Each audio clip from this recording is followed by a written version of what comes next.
तर तुम्हाला माहिती होतं की आपल्या गाडीचं थोडं नुकसान झालं आहे, एकाने कोणीतरी ठोकून गेलता। मी यापुढे 4 ते 5 महिन्यासाठी पुढे ट्रॅव्हलिंग करणार नाही आहे। ही जी टपरी आहे ना चहाची, तर मी आणि सुजय आहे ना कधी कधी आमचा मूड झाला की आम्ही चिल मारायला येतो, मस्तपैकी टाइम स्पेंड मस्त करतो इथं। नमस्कार मित्रांनो, मी दिनेश जाधव तुमचं पुन्हा एकदा स्वागत करतोय फिटी यात्रेवरती। मित्रांनो, आज आहे मंगळवार, सकाळच्या वाजले 6 आणि मी आज चाललो एक छोट्याशा राईडला। आणि मेन बघितलं तर अष्टविनायक मधला जो वरदविनायक आहे महाडचा, तर मी मेन तिथे चाललोय आज बाप्पाच्या दर्शनासाठी चाललोय। मेन कारण तर माझं तुम्हाला मी व्हिडिओमध्ये सांगेन का मी बाप्पाच्या दर्शनासाठी चाललोय, आणि याच व्हिडिओमध्ये मी तुम्हाला माझ्याबद्दलचा एक मेजर अपडेट सुद्धा देणार आहे। त्यामुळे व्हिडिओ एंडपर्यंत नक्की बघा। पुढे व्हिडिओमध्ये तुम्हाला बऱ्याचशा गोष्टी सांगणार आहे मी माझ्याबद्दलच्या। तर आता तर मी निघतोय आणि मी चाललोय माझ्या एक्स्ट्रीमवर। कालच आपण आपल्या एक्स्ट्रीमचं काम करून आलोय, तर तुम्ही मागचा व्हिडिओ बघितला असेल तर तुम्हाला माहिती होतं की आपल्या गाडीचं थोडं नुकसान झालं आहे, एकाने कोणीतरी ठोकून गेलता। ठीक आहे, काय हरकत नाही। तर आपण आता निघूया, वाजले 6, तर आपल्याला पटापट जाऊन लवकर सुद्धा यायचंय, तर चला निघूया पटकन। मी जेव्हापासून गाडीचा तो ॲक्सिडेंट झाला ना, तेव्हापासून मी माउंट पण काढून ठेवलेला बोबूचा। उगाच बोललो रिस्क नको, कारण की नशीब काय कसं आहे ना आपल्याला माहीत नाही, त्याला कोण येऊन काय कांड करून जाईल, आणि त्याच्यामुळं तो ठेवलाच नाही। थोडे 1 मिनटं गाडीला कोल्ड स्टार्ट केली आहे आणि निघूया आपण लगेच। मला अजून गाडीत पेट्रोल पण भरायचं आहे, आणि पेट्रोल आहे एवढं की ॲटलिस्ट 15-20 किलोमीटरच्या वर जाईल। तर मग म्हणलो पुढे जाऊन पेट्रोल टाकेन। आता उजेड पण व्हायला आला आहे बऱ्यापैकी, 6:30 वाजलेत। मित्रांनो, तुम्हाला व्हिडिओच्या स्टार्टिंगला मी बोललो की मी या व्हिडिओमध्ये माझ्याबद्दलचा एक मेजर अपडेट देणार आहे, तर आपण त्या विषयावर आता बोलूया। तर मित्रांनो, मी यापुढे 4 ते 5 महिन्यासाठी पुढे ट्रॅव्हलिंग करणार नाही आहे। यस, पूर्णपणे बंद आहे माझं ट्रॅव्हलिंग। तर त्याच्यामागचं रिझन पण असं आहे की माझी आज सर्जरी आहे नीची, ACL रिकन्स्ट्रक्शनची, मेनिस्कस पण टेर आहे माझी। तर मी मागच्या काही व्हिडिओमध्ये पण बोललेलो की मला स्पोर्ट्समध्ये बॅकआउट करण्याचं कारण माझ्या इंजरीज पण आहेत, कुठेतरी भरपूर इंजरीज झाल्या त्या। तर त्यामध्ये ही एक मला मेजर इंजरी झाली, आणि प्लस 2017ला माझं ऑलरेडी या पायाचं ऑपरेशन एक झालेलं आहे। सेम ऑपरेशन होतं, ACL टेअर झाली। तेव्हा मी ज्युनियरला होतो, तेव्हा ज्युनियरला असताना माझं ऑपरेशन झालं, जेव्हा स्टेटला सिलेक्शन झालं त्याच्या आधीच माझं ACL टेअर झालं होता। 2017ला ऑपरेशन झालं, त्याच्यानंतर बऱ्याचदा मला इंजरी झाली त्याच्यावरच। आणि लास्ट इयर मला ते 1.5 वर्ष आधी बरोबर माझी मेनिस्कस टेअर झाली। त्याच्यानंतर मग थोडासा मार होता ACLला, पण बोलतात ना नशिबात येणाऱ्या गोष्टी येतातच। त्यानंतर मी खेळायचं पण कमी केलं होतं, मी बोललो प्रॉपर रिकवर करून परत मग आपण गेममध्ये येऊ। पण त्यानंतर असेच थोडेफार मुवमेंट झाले, त्यामध्ये माझी ACL पण टेअर झाली। तर तेव्हापासून मी खेळायचं पण मेजरली त्यामुळं स्टॉप केलं होतं। आणि अजून बरेचसे रिझन्स आहेत, असं काय नाही की तेच एक मेजर रिझन होतं। आणि आजच 2 वाजता मला ॲडमिट पण व्हायचं आहे, मला हॉस्पिटलला बोलवलं आहे। आणि उद्या मॉर्निंगला आय थिंक सर्जरी होईल माझी, आणि थोडीशी क्रिटिकल आहे, कारण कसं आहे दुसऱ्यांदा आहे। आणि यावेळी मसल कुठनं काढतील, कारण की हॅमस्ट्रिंग पण ऑलरेडी मसल काढलेली होती ग्राफ्टसाठी, आता यावेळी अँकलमधनं काढतील, कुठनं काढतील नो आयडिया। पण यानंतरची जी रिकव्हरी असणार आहे ना, ती खूप मला मेहनत घ्यावी लागणार आहे, कारण की कसं आहे थोडंसं डिफिकल्ट होणार आहे, कारण की 1-1.5 वर्ष झालं माझं प्रॉपरली वर्कआउट नाही, ते पाहिजे ते स्ट्रेंथ पण नव्हती माझी।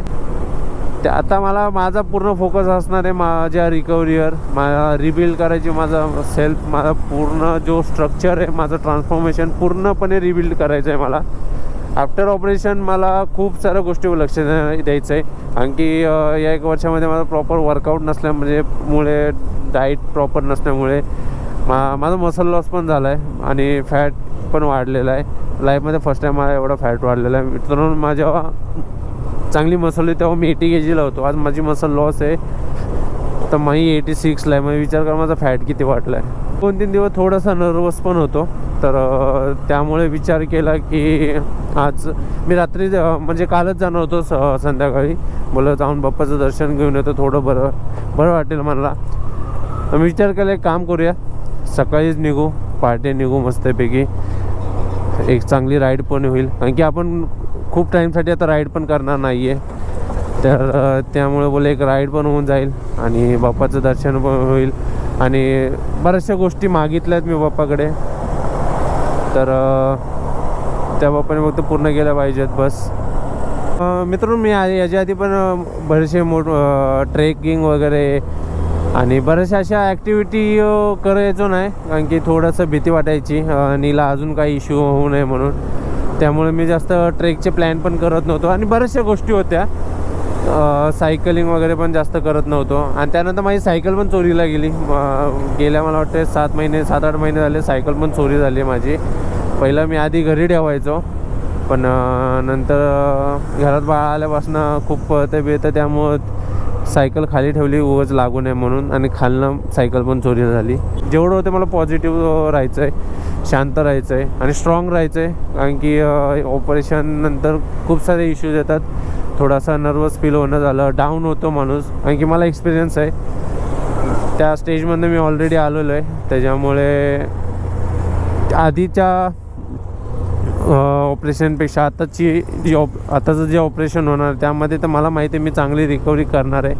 आणि त्या टायमिंगला कसं होतं 2017ला ना एवढं मला नॉलेज पण नव्हतं पर्सनली आणि माझ्याकडे कोण मेंटर पण नव्हता की असं की मला सांगायला गाईड करायला की आता ऑपरेशन तर हे करायचं आपल्याला. फिजिओथेरपीज असतात त्यांच्याकडून चांगली रिकव्हरी करून घ्यायची आहे. तर स्पोर्ट्ससाठी आपल्याला वेगळी रिकव्हरी करायला लागते कारण की खूप मेहनत घ्यायला लागते. नॉर्मल लाईफपेक्षा आफ्टर सर्जरी ना नॉर्मल लाईफपेक्षा स्पोर्ट्समध्ये तुम्हाला असेल ना तर तुम्हाला खूप आधीपासून मेहनत चालू करायला लागते आणि खूप टाईम द्यावा लागतो आणि खूप मेहनत लागते.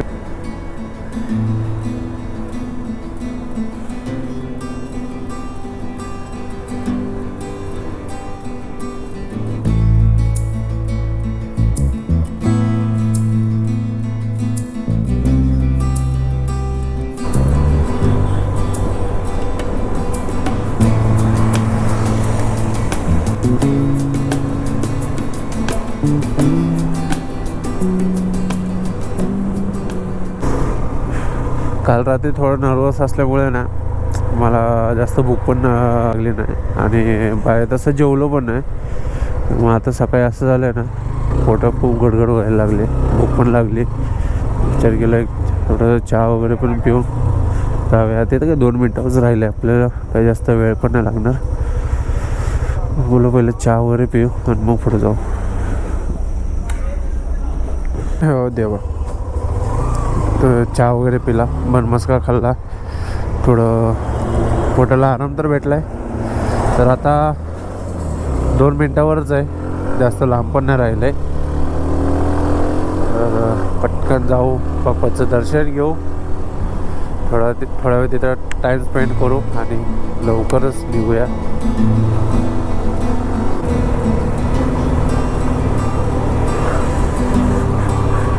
गणपती बाप्पा मोरया.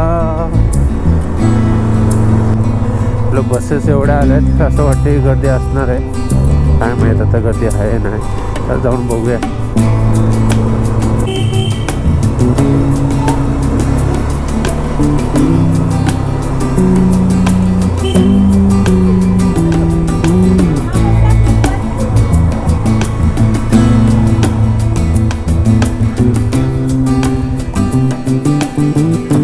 फायनली आपण पोचले बाप्पाच्या दारामध्ये. देवा,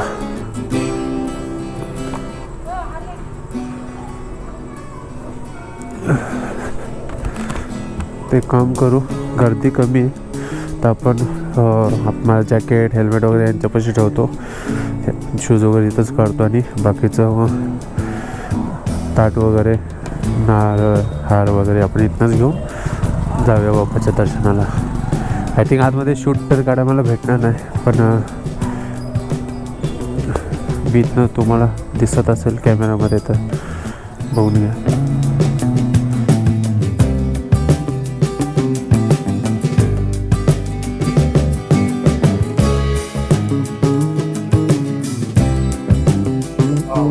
पप्पाचं पप्पासाठी ताट वगैरे घेतलं आपण. तर आपण जाऊया दर्शन.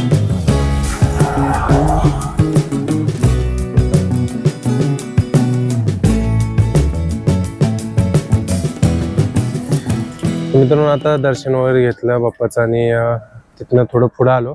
मोस्टली ही जी टपरी आहे ना चहाची, इथं मी आणि सुजय आहे ना कधी कधी आमचा मूड झाला की आम्ही चिल मारायला येतो मस्तपैकी, टाइम स्पेंड मस्त करतो इथं. देवाला एवढंच म्हणलं की हे ऑपरेशन चांगलं होऊन दे आणि यापुढे जेवढे पण प्रॉब्लेम्स येतील ना त्याला फक्त मी स्ट्रॉंगली फेस करेन आणि इझिली त्यातनं बाहेर पडेन, याचं एवढी ताकद दे बोललो देवाला. आणि आता मम्मीचा कॉल पण येऊन गेला.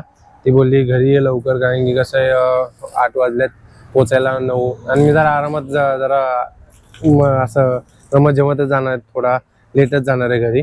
तर 10 वाजेपर्यंत मी पोहोचेल मस्तपैकी. आणि 2 वाजता बोलवले हॉस्पिटल, त्यामुळे टेन्शन नाही. आणि आता थोडा वेळ अजून थांबेन इथं 5-10 मिनिटे आणि मी पण निघेल. आणि मित्रांनो या व्हिडिओमध्ये तर इथपर्यंतच. मित्रांनो व्हिडिओ कसा वाटला कमेंट करून नक्की सांगा. व्हिडिओला लाईक शेअर आणि सबस्क्राईब करायला विसरू नका. पुन्हा भेटूया एक नवीन अनुभव घेऊन. तोपर्यंत स्वतःवर काम करत राहा, आतून बदलायची, बाहेरून जगायची. पुन्हा भेटूया नवीन व्हिडिओमध्ये. तोपर्यंत बाय बाय.